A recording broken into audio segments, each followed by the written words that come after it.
આજે ભારત વર્ષમાં બધા જ ભારતીયો દિવાળીનો ઉત્સવ ઉજવી રહ્યા છે. આજે પવિત્ર દિવાળીનો દિવસ છે. Happy Diwali to all of you. બધાને દિવાળીની ખૂબ ખૂબ શુભકામના.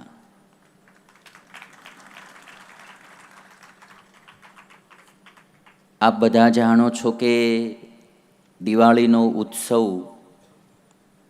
ભારતના અલગ અલગ રાજ્યોમાં અલગ અલગ પ્રકારે ઉજવાતો આવ્યો છે.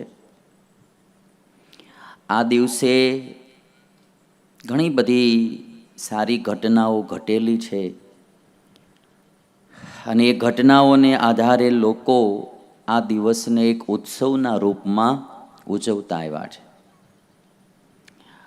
સૌથી પ્રસિદ્ધ ઘટના તો એ છે કે રામચંદ્ર ભગવાન 14 વર્ષનો વનવાસ પૂર્ણ કરી અને આજના દિવસે અયોધ્યા પાછા પધાર્યા. અને જ્યારે પ્રભુ અયોધ્યા પાછા પધાર્યા ત્યારે અયોધ્યાવાસીના દિલમાં અતિશય આનંદ હતો, ઉમંગ હતો, ઉત્સાહ હતો. એના આનંદની કોઈ સીમા નહોતી, કારણ કે પ્રાણ પ્યારા એમના પ્રભુ, જેમણે ખૂબ વાલ કરેલો, ખૂબ લાડ લડાવેલા એવા ભગવાન રામ વળી પાછા અયોધ્યા જ્યારે આવ્યા ત્યારે આખી અયોધ્યા નગરી આનંદમાં ઝૂમી ઉઠી. રસ્તાઓ સાફ કર્યા, શણગાર્યા, મકાનો શણગાર્યા, સરસ મજાની પ્રભુ માટે દીપમાળાઓ પૂરી અને પરમાત્માને વધાવવા માટે સરસ મજાની દીપમાળાઓ પૂરી. દિવાળી શબ્દ મૂળ દીપાવલી શબ્દ છે.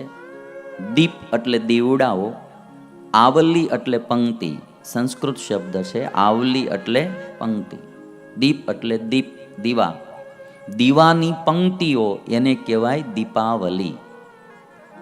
રામચંદ્ર ભગવાન જ્યારે પધાર્યા ત્યારે રસ્તામાં આમ એક ધારી બે બાજુ દીપની માળાઓ પુરાઈ ગઈ હતી. ઘરે પણ લોકોએ દીપની માળાઓ બનાવી હતી. દીપની પંક્તિઓ, દીવડાઓની પંક્તિઓ, એટલે દીપ આવલી, દીપાવલી. અને દીપાવલી શબ્દ આપણા ગુજરાતમાં ધીરે ધીરે અપભ્રંશ થતા દીપાવલીમાંથી દિવાળી થઈ ગઈ. તો રામચંદ્ર ભગવાનના સ્વાગતમાં આજ અયોધ્યા નગરી આજ પણ વર્ષો પહેલા પ્રભુ પધાર્યા પાછા ત્યારથી આજ દિવસ સુધી દિવાળીનો ઉત્સવ ઉજવતા આવે છે. અને ખાસ કરીને આ દિવાળીનો ઉત્સવ એટલે બે ચીજ આપણે જોઈએ છીએ કે માણસો દિવાળી પહેલા પોતાનું ઘર સાફ કરે.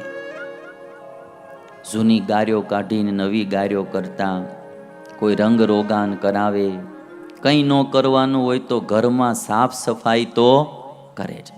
બધા તમે જાણો છો કે દિવાળી પહેલા બધા ઘર સાફ કરે અને બને એટલું ઘરને શણગારે પણ ખરા. દીપમાળાઓ લાઇટિંગ કરી, કોઈ રંગ રોગાન કરી ઘરને શણગારે. તો આ બે ચીજ દિવાળીના દિવસે કરવામાં આવે.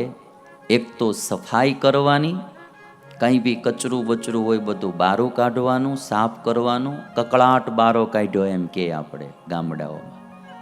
જે કંઈ બધું પછી વધારાની ચીજો ને બધું હોય એ બધું લઈને બારું નાખ્યા કકળાટ. એક બેન તો મોટી જબરી ગોળી લઈને જાતા હતા તે કે શું કરો છો? કકળાટ કાઢવા જાવ છું. ગોળી હેઠી ઉતારી મારી પાસે સાસુબા બેઠા હતા કે સૌથી મોટો કકળાટ તો આ છે કે એમ. એટલે 14 બધો જ કકળાટ બારો કાઢી નાખે, બરાબર. અને દિવાળીએ દીપમાળા પૂરી અને રોશની પ્રગટાવે. તો તમે જોશો કે ઘર સાફ કરવું ને ઘરને શણગારવું એ દિવાળીનો ઉત્સવ છે. એમ આપણે જે આ શિબિરમાં 5 પ્રાર્થના લીધી એમાંની બીજી અને ત્રીજી પ્રાર્થના એ દિવાળીનો ઉત્સવ ઉજવવા માટેની જ છે. બીજી પ્રાર્થના કે હે ભગવાન, મારા દોષ, સ્વભાવ, વાસના, અજ્ઞાન ટાળી મને શુદ્ધ કરજો. બરાબર, આ આત્મારૂપી ઘરને ચોખ્ખો કરવાની પ્રાર્થના છે.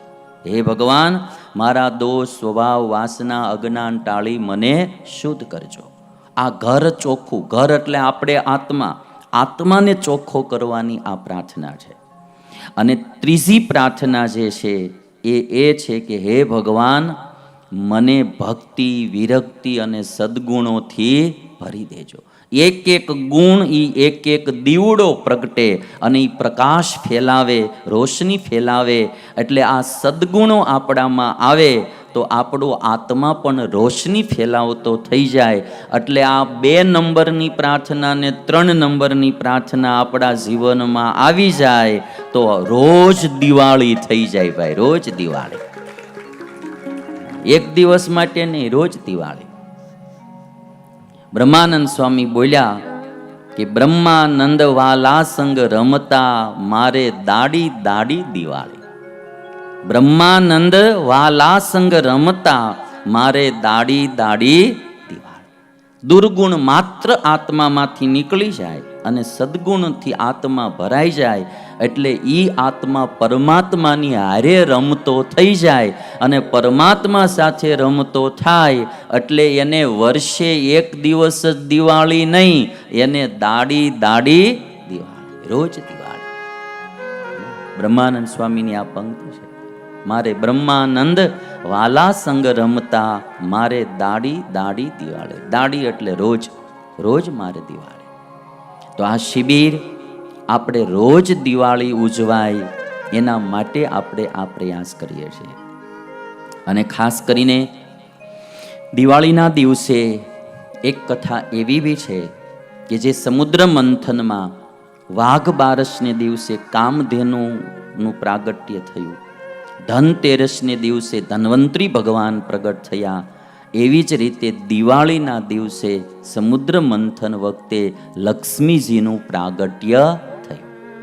અને એટલા માટે આજે દિવાળીના દિવસે લોકો લક્ષ્મીજીની પૂજા પણ કરે, લક્ષ્મી પૂજા પણ કરે. એમ કહેવાય છે કે દિવાળીના દિવસે જ પાંડવો પણ એનો વનવાસ પૂરો કરીને આવેલા. અને જે આપણું આ વિક્રમ સંવત વર્ષ કહેવાય, એ જે વિક્રમ આદિત્ય રાજા થયા, એ રાજા એમનો રાજ્યાભિષેક પણ આજના દિવસે થયેલો. એટલા માટે પણ આ પર્વ ઉજવવામાં આવે છે. અને ખાસ કરીને જૈન લોકો, એમના માટે જૈન સંપ્રદાયના પ્રવર્તક ભગવાન મહાવીર સ્વામી, એમનો આજે નિર્વાણ દિવસ હોવાથી, મુક્તિને પામેલા હોવાથી એ જૈન લોકો પણ આ દિવસને ખૂબ સારી રીતે ઉજવે છે. શીખ લોકોમાં એમના એક ગુરુ હરગોવિંદજી મુગલ શાસન વખતે રાજાઓને અને એમને બધાને કેદી બનાવેલા અને આ દિવસે એને છોડવામાં આવેલા. એટલે બંદી છોડ તરીકે આ દિવસને શીખ લોકો પણ ઉજવે છે. અલગ અલગ રીતે સંપ્રદાયોમાં આ દિવસ ઉજવાતો આવે છે. તો આજ દિવાળીનો પર્વ હોવાથી પ્રેમાનંદ સ્વામીની એક રચના, દિવાળી આવી રે આજ મારે દિવાળી આવી,